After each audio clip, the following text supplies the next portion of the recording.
bring race into every conversation, it does kind of feel like it's consistently popping up in all of our videos.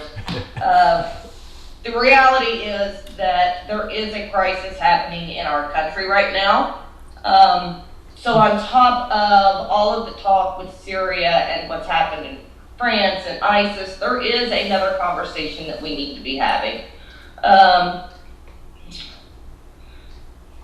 The FBI director, thank you, that's the word I was looking for, recently come out and he was talking about the Ferguson effect. Basically that the shooting of Michael Brown, an unarmed teenager in Ferguson, Missouri, that incident has stemmed what they are calling the Ferguson effect, that it's leading to higher crime rates and more homicides, more gun violence, more officer shootings. More officer-induced shootings.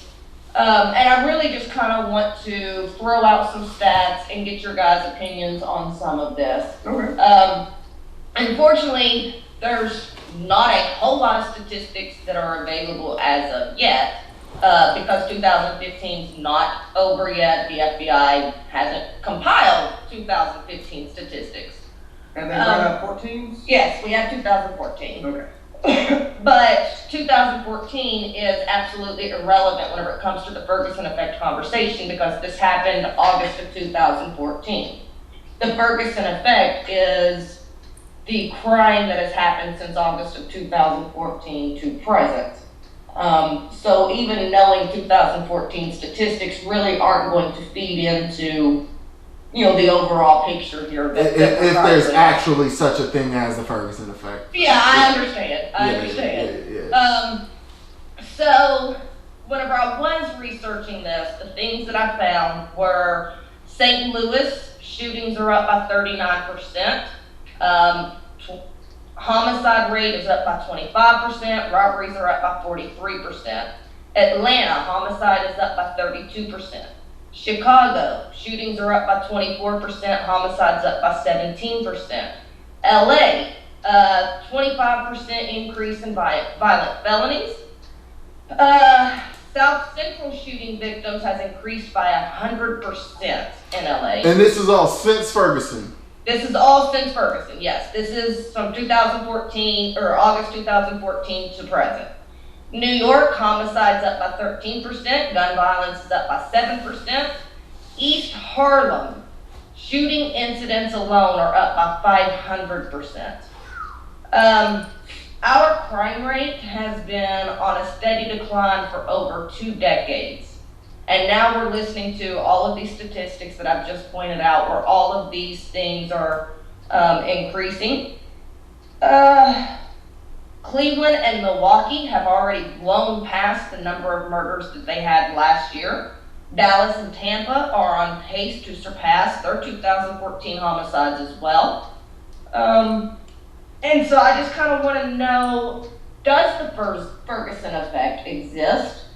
If you don't think it does, then what is, the increase in these statistics here? Is it just a coincidence? Is there something else going on? What is it? I actually would like to go to Jaysin first. I just want to make sure, maybe I missed this part, but what exactly is the Ferguson effect? Like, what is?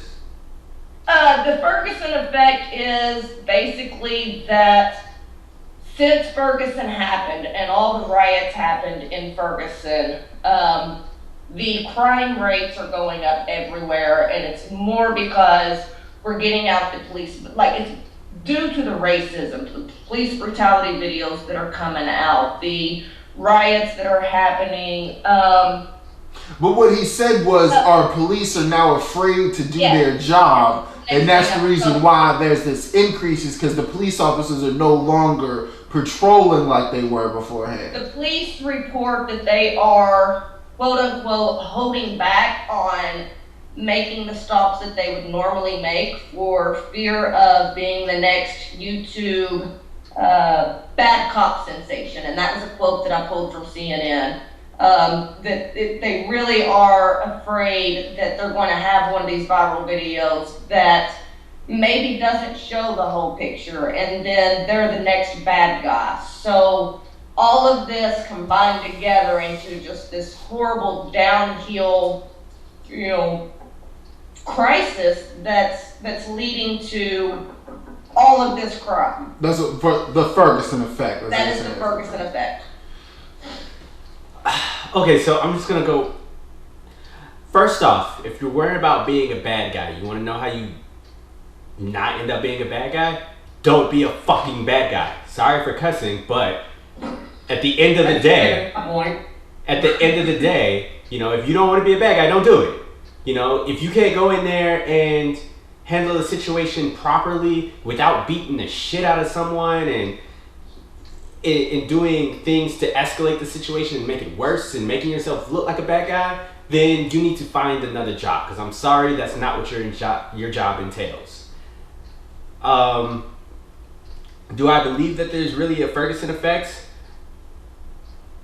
I believe that there's not a Ferguson effect, but an effect that has happened because of people now more so than ever recording what cops are doing when they do these negative things that make them look like a bad guy. I think there's not a title for that, but that's where the actual effect is coming from. It's not the Ferguson effect, it's the digital age effect, essentially. And that's the real problem. And again, that goes back to what I just said. If you don't want to end up on camera doing something wrong, don't do it. It's not a problem though. And that's why what I would like to say with this, are you done? I just don't want to hit you. No, go for it. I don't think it's a problem that these cops are being recorded. I don't think it's a problem that what they're doing is being shown. That is what we need. And to be honest, if there is a Ferguson effect, if these recordings are scaring the cops and they're not doing their job, first off, if you're not doing anything wrong, who cares if you get recorded? That's always everyone else's excuse when the government tries to take your rights. Well, if you've got nothing to hide, who cares if the government looks through your emails? Okay, so why don't you turn that argument back on yourself, cops? Like a lot of the conservatives and stuff. If the cops are such good guys, why is it such a bad thing to record them? What are you worried about if they're these awesome people that you say they are? And I'm not saying cops are bad guys, but everyone's trying to paint them out like almost every cop is Superman. If he's Superman, then put a camcorder on him and let's see how amazing he is. And I guarantee you there's going to be a lot of amazing video of a lot of cops doing phenomenal things. That's why they should be happy that these cameras are on, because they get to show the good that they do. But in the modern day and age, a lot of our cops are doing corrupt things due to not being properly trained, due to getting away with so much in the media and in our justice system, criminal justice system. They get away with anything, literally get away with murder. So when you can do all those things, why would you want to be reined in at all? So that's what I'm getting.